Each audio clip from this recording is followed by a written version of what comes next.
안녕하세요. 2022 K-팝 레이더 컨퍼런스 그 첫 번째 세션 팬데믹을 지나 2022 K-팝 세계 지도를 진행할 저는 음악 스타트업 스페이스 오디티의 대표 김홍기입니다. 안녕하세요. 그리고 여기는 이번 컨퍼런스를 함께 해주실 음악평론가 차우진 님입니다. 네, 안녕하세요. 작년 이맘때 딱 K-팝 레이더 컨퍼런스 했던 것 같아요. 정말 정확하게 딱 1년 전이었던 것 같은데. 네, 벌써 1년 됐고요. 이제 또 1년이 돼가지고 저희가 작년에 이제 처음으로 K-팝 레이더 컨퍼런스를 했고요. 올해 이제 두 번째 이제 행사가 됐습니다. 이게 딱 저희가 작년에 했었던 네, 기억나요. 행사였죠. 그래서 작년에 이 장표를 보면서 약간 그 빨간색 요게 레이더 느낌이라고 네, 그래가지고 되게 좀 재밌어 했던 기억이 납니다. 그리고 저희가 또 특별히 최고의 K-팝 평론가들이라고 또 강조를 하면서 저희가 차우진님 그리고 김영대님, 김윤아님 이렇게 세 분을 모시고 저희가 최초로 K-팝을 주제로 하는 컨퍼런스를 한번 열어보자라고 해서 저희가 작년에 키워드를 틱톡이라는 K-팝의 키워드를 틱톡으로 선정을 해서 저희가 총 10개의 세션을 되게 힘들었었는데 그때 10개의 세션을 영상으로 만들어서 여러분들한테 이제 공개를 이제 했었고요. 올해 이제 이어서 두 번째 행사가 되었습니다.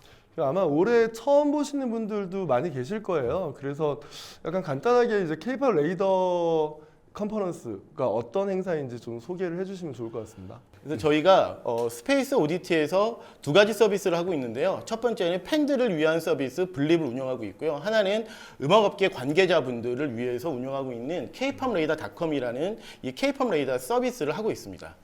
요 K-팝 레이더라는 서비스에 대해서 간략하게 설명드리자면은 국내에 있는 모든 K-팝 아티스트들 총 700개 팀의 K-팝 아티스트들의 그런 다양한 채널들 유튜브부터 트위터, 틱톡, 스포티파이, 뭐 인스타그램 많은 그런 채널들의 데일리의 그런 팬들의 지표 변화들을 저희가 실시간으로 보여주고 있는 사이트인데요.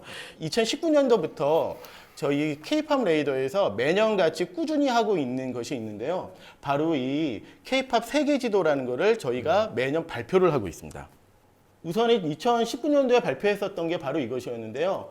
이때 저희가 이 K-팝 레이더라는 사이트를 오픈하면서 같이 공개했던 K-팝 세계 지도였는데 이때 사실은 굉장히 많이 화제가 됐었어요. 이게 굉장히 화제가 됐었죠. 그러니까 사실 별거 아닌 거라고 생각을 했어요. 솔직히 사실 저도 말씀드리면. 만들면서 K-팝 세계 지도라는 것이 그전에는 없었나라는 생각으로 사실은 공개했는데 굉장히 많은 분들이 연락을 주셔서 좀 많이 깜짝 놀랐었죠. 이때 저희가 발표했었던 것 중에서 굉장히 화제가 됐던 거는 저기 보시면은 10%만이 K-팝이라는 것은 한국의 음악인데 한국에서는 10%만 소비를 하고 90%는 글로벌에서 소비가 된다는 것이 밝혀지면서 굉장히 화제가 됐었고요. 그리고 K-팝의 그 글로벌의 인기를 이끄는 팀은 5팀이다라는 것들도 밝혀지면서 되게 이제 많은 것들이 연락이 왔어요. 그래서 그때 뭐 대한민국 정부 그리고 각종 미디어, 저 TV 나가서 어떻게 발표하기도 했고요. 그래서 정말 많은 분들이 연락을 많이 주셨었습니다. 이게 사실 업계 관계자들은 그냥 다 아는 거라고 생각을 했었는데 실제로 데이터를 기반으로 한 장짜리 지도로 딱 보여주니까 너무나 직관적으로 이제 알게 된 거죠. 네, 그래서 저희가 2019년도에 발표한 다음에 이제 바로 이제 그 다음에는 사실 트위터와 같이 공식 파트너십을 맺어가지고 트위터의 데이터를 갖고 10년 동안 어떻게 K-팝이 성장했는지를 2020년도에는 발표를 했었고요.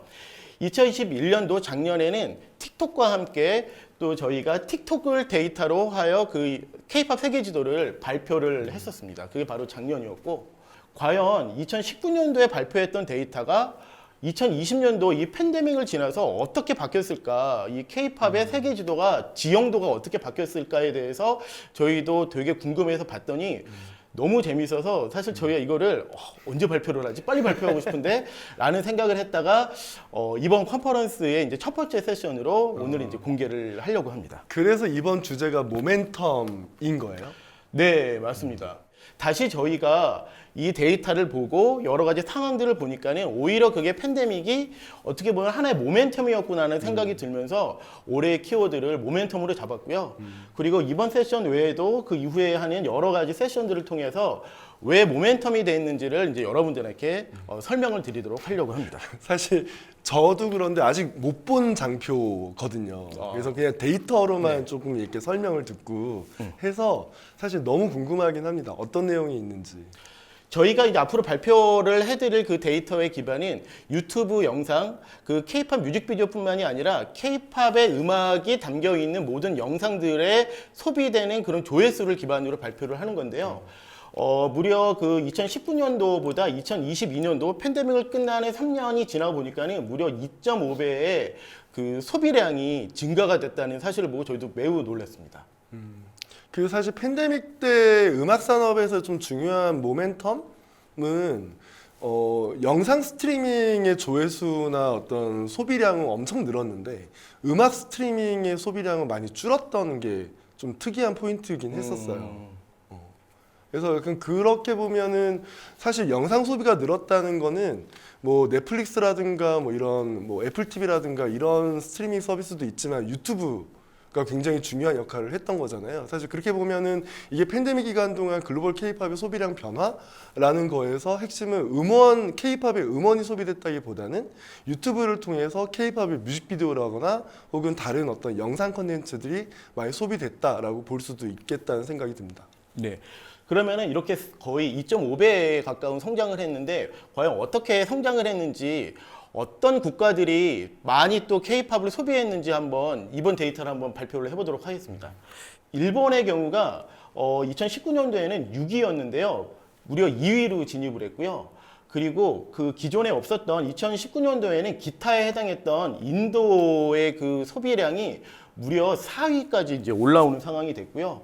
그리고 기존에도 이제 그 밑에 있었던 멕시코가 또 많이 올라오는 이런 형태를 보이면서 2019년도와는 좀 다른 양상을 보여서 저도 굉장히 흥미로웠습니다. 이게 사실 아까 말씀드린 것처럼 팬데믹 기간 중간에 그 영상 스트리밍 서비스가 급성장을 했다고 했잖아요. 사실 그 중에 가장 중요한 나라가 인도였습니다. 인도 같은 경우는 넷플릭스 가입자 수가 뭐 몇 배가 거의 10배 가까이 늘고, 근데 그 중에서도 넷플릭스에서 인도에서 그 가장 최상위권에 있었던 드라마들이 전부 다 한국 드라마들이었다는 점이 좀 특이한 점인 것 같기도 하고요. 그러면은 네. 저희가 그 인도 같이 이렇게 급부상한 나라들이 또 어떤 나라가 있는지 저희가 한번 이번에 데이터를 한번 같이 봤는데요. 3년 동안 그 팬데믹 기간 동안 새롭게 성장한 K-팝 소비 국가가 어떤 나라들인지 한번 뽑아봤습니다. 보면 아까 말씀드린 것처럼 인도가 가장 급부상을 했고요. 기타 국가들을 보시면은 인도 주변에 있는 국가들이랑 중미 쪽이 많이 성장을 했습니다. 약간 요거를 보면은 재밌는 게 인도 같은 경우는 2020년, 21년 이때 한류가 폭발했다라는 기사나 혹은 보고서들이 좀 많이 나왔어요. 근데 그 중에 좀 제가 좀 재밌게 봤던 게 뭐였냐면 사실 그 전까지 인도 시장에서 한류는 화장품이 좀 리딩하는 그런 시장이었거든요. 그런데 여기 나온 것처럼 뭐 방글라데시라든가 뭐 파키스탄이라든가 이런 나라들은 인도 국경에 좀 있는 주변 국가들이고, 인도 같은 경우는 북부 지역에서 주로 이제 한류 컨텐츠가 많이 소비가 되고, 최근에는 또 그 인도에서 처음으로 K-팝 아이돌 연습생을 배출했다라는 걸로 인도 내에서도 엄청 좀 화제가 됐던 그런 걸 감안해 보면 아마 인도의 K-팝의 소비가 늘었던 거는 한국 드라마, 그다음에 영상 스트리밍 이런 것들하고 같이 맞물려 가지고 좀 볼 수 있는 그런 지표가 아닌가 하는 생각이 드네요. 그리고 또 인도 같은 경우에는 전체적인 그 글로벌 음악 시장에서도 굉장히 성장세가 또 있었나요? 한국 말고. 인도 같은 경우는 뭐 스포티파이 같은 경우는 굉장히 전략적으로 들어가는 그런 지역이어서, 왜냐하면 중국을 제외한 다른 국가들 중에서 가장 인구가 많고 그리고 가장 젊은이들이 많은 그런 시장이라고 볼 수 있을 것 같습니다. 네. 그럼 저희 이제 K-팝 세계 지도니까는 한번 지도로 한번 볼게요. 그러면은 이게 보시는 게 2019년도에 K-팝 소비 현황을 버블로 한 건데요. 이게 이제 지금 2022년도에는 이게 이제 이렇게 바뀝니다. 네, 이게 지금 보시는 2022년도면은 아까 전에 말씀했던 지역들이 좀 더 많이 크기가 이제 늘어난 거를 볼 수가 있습니다.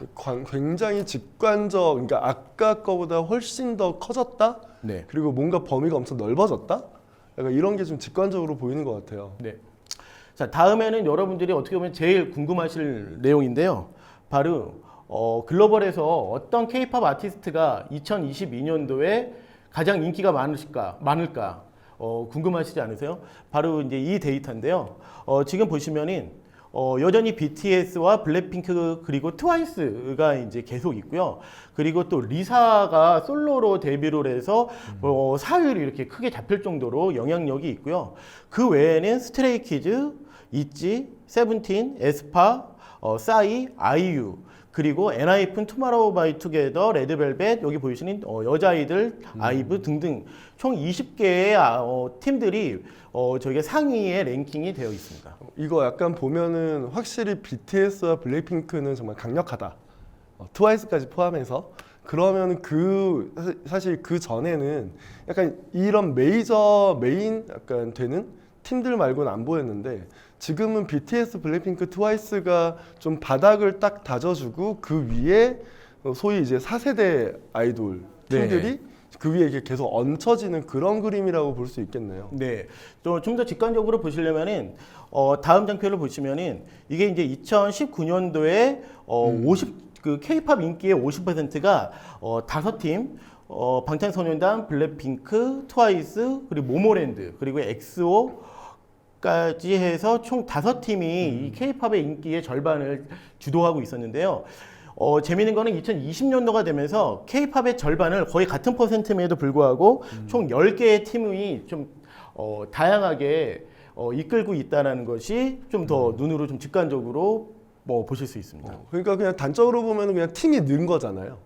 팀이 늘어났는데 그럼 이걸 보면 어쩌면 우리는 해외에서의 K-팝의 소비는 특정 팀의 팬덤 중심으로 소비된다라고 생각을 하고 있었는데 그러지 않을 수 있다라는 생각이 드는 것 같아요. 맞습니다. 이런 데이터 지도를 보면서 드는 생각이 어쩌면 아까 얘기한 대로 뭔가 비슷한 퍼센티지인데 그 팀의 수가 늘었다. 그렇다면 아마 그리고 전 세계적으로 소비량 자체가 전반적으로 상승했다라고 본다면 아마 K-팝에 대한 개념, 정의 이런 것도 좀 달라지고 있는 과도기 혹은 그런 과정 중에 있지 않나라는 생각도 들고 그래요. 네, 근데 말씀하신 포인트가 이번에 2022년도 K-팝 세계 지도를 저희도 데이터를 뽑으면서 바로 그 포인트가 되게 중요한 포인트라고 생각이 들었는데요. 그거 한번 제가 비교를 한번 해보도록 하겠습니다. 이게 지금 방금 보신 2022년도 글로벌 기준의 K-팝 아티스트 인기 순인데요. 이거를 그 다음에 보시면은 왼쪽에 있는 게 어떻게 가장 소비가 많다라고 10%이지만 우리나라 바로 대한민국에서 인기가 있는 탑 20입니다. 여기 보면은 재미있는 거는 한국에서는 BTS보다 아이유의 소비량이 많아서 1위고요. 아이유는 원탑이니까요. 예. 그래서 한국에서는 원탑, BTS보다 원탑이라는 게 저희도 무슨 되게 재밌는 포인트였고요. 또 재밌는 거는 5위가 태연입니다. 아이유와 태연이 있다는 것이 좀 굉장히 특이하고요. 다른 그 글로벌의 인기도와 달리 그리고 여자 아이들 그리고 또 보면 이제 빅뱅이 9위에 있는 또 롱런하는 팀들도 있고요. 그리고 아이브 또 여러 팀들 또 여기 보면은 볼빨간 사춘기, 악뮤 또 이런 팀들이 있고 또 반면에 또 다른 팀들이 다른 국가에서는 없는 또 이런 스테이시, 오마이걸 같은 팀들이 이제 포진이 되어 있습니다. 반대로 글로벌 쪽에 보면은 국내에는 없는 스트레이키즈나 리사 같은 경우가 굉장히 압도적인 그런 순위에 차지를 하고 있고요. 스트레이키즈와 리사가 국내에 없는 게 굉장히 특이한 포인트인 것 같아요. 네. 그리고 에스파와 여자아이들 같은 경우에는 또 반대로 한국에서 또 인기가 더 많은 이런 상황으로 보면은 굉장히 그 한국의 그 인기도의 분포와 글로벌의 인기 분포도가 다르거든요. 그래서 보면 그러니까 제가 항상 궁금한 게 그런 거였거든요. K-팝에서 K가 무엇이냐 이런 얘기 우리가 많이 하잖아요. 그런데 해외 기준으로 혹은 국내 기준으로 이렇게 비교해 보면 K-팝의 정의가 완전히 다를 수 있겠다. 국내 한국의 K-팝의 정의와 해외의 K-팝의 정의 그리고 어떤 K-팝을 소비하는 방식이라든가 패턴 같은 것들은 완전히 다른 방향으로 가고 있는 것 같다라는 생각이 듭니다. 저희도 이제 이거를 데이터를 보면서 보니까니 2019년도에 발표했던 것 같은 경우에는 저희가 그 K-팝이 글로벌 음악이다라는 게 밝혀졌는데 지금 그걸 보니까는 K-팝이라는 건 두 개구나. 한국의 K-팝이랑 글로벌의 K-팝은 다른 거구나라는 게 이제 이번에 좀 정의를 할 수 있겠다는 생각이 들었습니다. 자, 그러면은 2위를 차지하고 있는 일본의 데이터를 한번 보도록 하겠습니다. 일본의 경우에는 BTS가 이제 1위를 차지하고 있고요. 그리고 재밌는 거는 블랙핑크보다 트와이스가 훨씬 인기도가 계속 유지가 되고 있고요. 그리고 그 외에는 또 4세대 아이돌들이 밑에 포진을 하고 있는 상황입니다. 그 다음 아까 전에도 또 중요한 시장이라고 했던 새로운 시장인 인도 한번 보도록 하겠습니다. 인도 같은 경우에는 기존에는 기타에 있었는데 이제 그 주요한 나라가 됐는데 BTS, 블랙핑크, 그리고 리사, 그리고 트와이스. 여기엔 또 5위가 또 이제 아이유고요. 또 여기 보면은 태연이나 또 그 다른 나라에는 없는 전소민이나 또 여자아이들 등등이 포진을 하고 있습니다.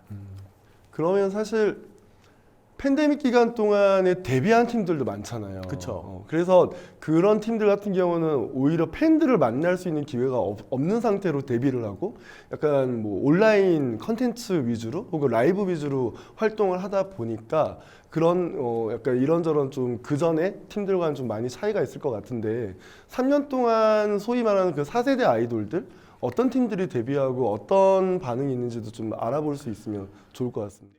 팬데믹 기간 동안 데뷔했던 팀들 중에서 가장 2022년도에 가장 인기가 많았던 팀은 에스파, 엔하이픈, 아이브, 트레저 이런 순서로 총 10개의 팀이 랭킹이 되어 있습니다. 약간 아까 얘기한 대로 확실히 그 기존에 있었던 그 3세대 팀들과는 다른 방식의 활동을 경험한 팀이잖아요. 그리고 이제 마침 팬데믹이 끝나고 월드 투어가 시작이 된 시점에서는 아마 그 이후의 데이터들이 또 어떻게 될지도 궁금하기도 하고 네. 그렇습니다. 근데 궁금한 게 여기엔 뉴진스는 빠져 있는 건가요? 뉴진스 같은 경우에는 이제 데뷔한 그 기간이 저희가 이제 잡은 여기 그 기간보다 보면 굉장히 짧아가지고 여기에 이제 해당이 되지 않고요. 그 올해 같은 경우에는 그 걸그룹 4세대들의 그 완전 대전이었잖아요. 그거에 대해서는 저희도 굉장히 중요한 키워드라 생각해서 일단 두 번째 세션에서 이제 저희가 집중 다루도록 할 예정입니다. 중요한 거는 또 4세대들의 그 활약도 있었지만은 또 중요한 거는 다음 장 보시면은 팬데믹 기간에 데뷔한 팀들 중에서 대표적인 팀 1위, 2위인 팀들의 한번 데이터를 봤는데요. 바로 에스파, 엔하이픈의 경우인데요. 에스파의 경우는 한국에서 다른 팀들보다는 유독 인기가 많았고요. 그 다음에 인도네시아, 일본 쪽이었고 엔하이픈 같은 경우에는 필리핀, 일본, 인도네시아, 태국 등 좀 다양하게 포진이 되어 있습니다. 그 4세대 아이돌들도 중요하지만은 또 그 팬데믹 시절 동안 그 기간 동안 그 전에 데뷔해서 활동하고 있던 팀들의 성장도 굉장히 또 그 급성장을 했는데요. 여기 보시면은 그 팬데믹 기간 동안 가장 많은 성장을 했던 팀들을 저희가 한번 뽑아봤는데 1위가 NCT 드림, 2위가 있지, 3위가 스트레이키즈, 그 다음이 투바투. 뭐 이런 팀들이 10팀이 이렇게 랭킹이 되어 있습니다. 근데 NCT 드림은 정말 대단하네요. 사실 그 국내에서 굉장히 오랫동안 NCT에 대한 의심들이 있었잖아요. 근데 지난 3년 동안 이렇게 데이터로 보니까 소위 말하는 최근에 좀 터졌다라고 하는 근거를 좀 알 수 있을 것 같다라는 생각이 듭니다. 네, 그리고 또 아까 전에도 이제 우리가 궁금해했던 왜 한국에서의 인기 있는 팀들과 해외에서 인기 있는 팀들이 다를 것이냐 그런 것들이 있으면은 아까 전에 보여드렸던 방금 이 데이터가 어떻게 보면 그걸 증명을 하는데요. 1위인 NCT 드림 그리고 2위인 있지, 3위인 스트레이키즈의 그 인기 분포들을 보면은 4세대 팀들이라고 하기에는 그 전에 이제 데뷔를 했지만은 보시면은 NCT 드림은 인도네시아에서 굉장히 압도적인 인기를 하고 있고요. 있지 같은 경우에는 2위가 그 한국이지만은 굉장히 글로벌로 다양하게 분포를 하고 있습니다. 마찬가지로 스트레이키즈도 한국은 거의 없어요. 예, 한국은 한국은 멕시코가 꽤 높네요. 네, 멕시코가 1위고 그리고 2위가 일본, 둘이 미국 이런 식으로 거의 국내 팀이라고 할 수 없을 만큼 해외에서 인기가 두드러지고 있습니다. 저 사실 멕시코라는 그 국가가 지역이 되게 중요하거든요. 음악 산업, 음악 시장 전반적으로 봤을 때. 그래서 약간 스트레이키즈가 멕시코에서 인기를 얻고 전반적으로 일본이라든가 미국이라든가 이런 데 영향을 좀 계속 좀 균등하게 가져가는 것도 굉장히 좀 상징적인 것 같아요. 그렇게 3년 동안 이렇게 되게 많은 지형도가 이제 바뀌었는데요. 정말 이게 그 K-팝한테는 굉장히 이 3년이 모멘텀이었다라고 저는 생각이 듭니다. 그런데 이 3년 동안 이런 그 4세대 그리고 또 그 전에 데뷔한 팀들 이런 팀들에도 성장이 있었지만은 1위와 2위의 그 탑을 찍고 있는 그 BTS와 블랙핑크도 굉장히 재밌는 게 3년 동안 그 지용도가 많이 바뀌었어요. 그래서 저희가 그 한번 그거를 한번 마지막으로 한번 보도록 하겠습니다. 먼저 BTS의 그 지용도인데요. 그 팬데믹 전에는 미국이 1등이었고 2위가 베트남, 3위가 인도네시아, 4위가 멕시코 이런 그리고 5위가 한국이었는데 팬데믹이 끝난 지금 2022년도 기준으로 보면은 무려 여기 밑에 있던 일본이 1위로 급부상을 했고요. 그리고 2위가 아까 전에 새로 생긴 그 K-팝 시장인 인도가 2위를 차지하고 또 아까 멕시코 중요하다고 하셨는데 3위가 멕시코로 거의 이제 밑에 있던 국가들이 또 이 팬데믹 기간 동안 BTS를 주요하게 소비하는 국가로 이렇게 떠올랐습니다. 약간 이게 한번 이렇게 싹 리프레시가 된 느낌. 네, 완전 뭐 BTS도 자체를 그 본인들도 아는지 모르겠는데 완전 그 3개월 동안 그 그쵸. 팬덤 자체가 물갈이가 완전히 네. 되는 판도가 바뀐 이런 상황이 됐고요. 사실 이렇게 보면은 잠깐 뭐 이렇게 설명을 좀 잠깐 이렇게 첨언을 하자면 일본 같은 경우는 2019년, 20년 사이에 BTS가 일본 안에서는 좀 여러 가지 좀 이슈들이 있었잖아요. 그래서 소비 자체가 좀 어려운 상황이었다. 근데 그 시간이 끝나고 일본에서 소비량이 는 거, 그리고 인도가 아까 얘기했던 대로 한류라든가 이런 새로운 한류가 생기면서 같이 부상을 한 거라고 볼 수 있는 것 같고, 멕시코 같은 경우는 그 북미와 남미를 통틀어 가지고 멕시코가 유튜브의 전체 소비량을 리딩하고 있는 가장 많이 유튜브를 소비하는 그런 지역이기도 해요. 그래서 그런 맥락으로 보면 BTS 같은 경우는 K-팝이 아니라 아예 어떤 팝의 영역으로 넘어가고 있는 것 같다라고 볼 수 있을 것 같아요. 거의 BTS가 그런 거를 그대로 다 반영을 하고 있는 실제로 그렇게 보여지는 데이터가 그렇게 보여지고 있네요. 네. 그대로. 네. 그 다음은 BTS 다음에 이제 같이 또 얘기할 수밖에 없는 블랙핑크인데요. 블랙핑크 같은 경우에도 또 많이 또 바뀌었어요. 그래서 인도네시아가 2019년도에 인도네시아 그 태국이 되게 압도적이었는데요. 그랬는데 지금 2022년도 올해 기준으로 보면은 또 아까 전에 얘기했던 그 인도가 1위가 됐고요. 2위가 태국, 그리고 다시 인도네시아가 3위, 그리고 또 멕시코가 4위가 되는 이런 분포를 또 보이고 있습니다. 자, 이렇게 저희가 사실 더 많은 데이터가 있어요. 근데 저희가 이 압축해서 여러분들한테 보여드릴 만한 데이터를 뽑아와서 오늘 이제 브리핑을 드렸는데, 정말 저도 뽑으면서도 이게 과연 3년 동안 어떻게 변했을까 했는데 되게 많은 의미를 내포하고 있구나. K-팝의 자체의 그런 그 정의도 달라지는 것 같고, 그리고 그런 국가들 같은 경우에도 굉장히 다양해지고 팀도 다양해지고 이런 생각을 했는데요. 차우디님께서는 이걸 한번 데이터를 보시고 어떤 생각이 들으셨나요? 약간 크게 세 개 정도의 생각이 들었어요. 하나는 지금 이렇게 보여주는 이런 K-팝의 세계에서 K-팝이 어디가 주요 소비국가 지역일까라고 보여주는 이 그 지도가 사실은 전체 음악 산업에서 소위 이머징 마켓이라고 뜨는 지금 가장 중요하게 뜨고 있는 지역과 거의 겹친다. 예를 들면 남아메리카, 그리고 북아프리카와 중앙아시아, 그리고 동남아시아. 약간 이 지역이 지금 팝 전반적으로 봤을 때 이머징 마켓이라고 꼽는 지역들이거든요.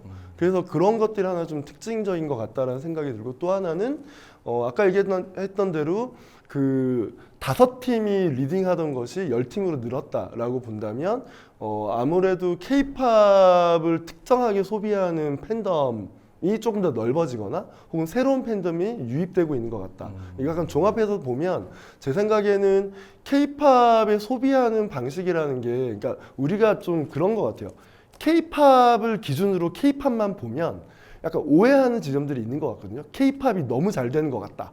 하지만 큰 맥락으로 약간 한 발짝만 떨어져서 좀 다른 넓은 맥락 관점으로 보면 전체 음악 소비가 되는 지역에서 K-팝이 함께 소비되는 것이라고 볼 수 있는 것 같고, 거의 팝에 가깝다고 볼 수도 있을까요? 네, 그렇게 본다면 사실은 우리가 생각할 때는 K-팝은 우리 한국 안에서는 어떤 이를테면 아이유가 K-팝이냐 아니냐라는 얘기가 있잖아요. 예. 그런 것처럼 K-팝은 특정한 어떤 것으로 되는데 해외 사람들은 사실은 아이돌 팝이나 뭐 K-팝이나 이런 구분보다는 어떤 K-팝이라는 어떤 카테고리에 에서 전반적으로 소비하는 경향이 늘어나는 것 같다. 그래서 특정한 팬들이 늘어나는 것도 있겠지만 동시에 팝에 소비하는 사람들이 어떤 록이라든가 재즈라든가 힙합을 소비하는 것처럼 K-팝이라는 어떤 카테고리를 전반적으로 같이 소비하는 것처럼 보인다라고 할 수 있을 것 같아요. 그 말씀 들어보니까는 저희가 이제 다른 세션 팬덤 이야기하는 세션에서 그 팬덤에 얘기하는 것 중에서 또 중요한 키워드가 멀티스탠인데 그것도 보면은 같은 맥락의 얘기일 수도 그렇죠. 있겠네요. 예, 그래서 해외 팬들 같은 경우는 특정한 팬덤에 몰입해서 하는 것보다는 K-팝을 좋아하는 사람들이 전반적으로 늘어나고 있는 것이라고 볼 수 있을 것 같습니다.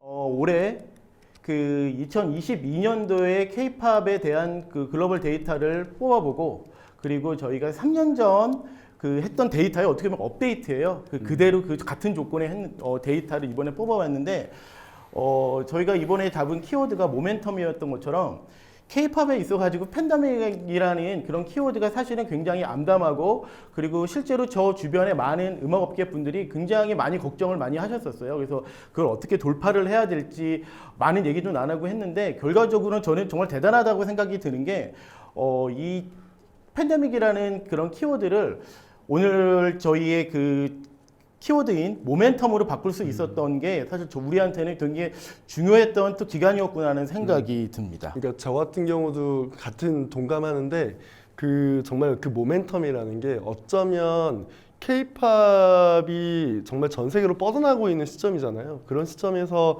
K-팝에 진입하는 새로운 어떤 소비자들 혹은 팬들 이런 음악 리스너들이 K-팝에 진입하는데 허들이 굉장히 낮아지고 있는 모멘텀.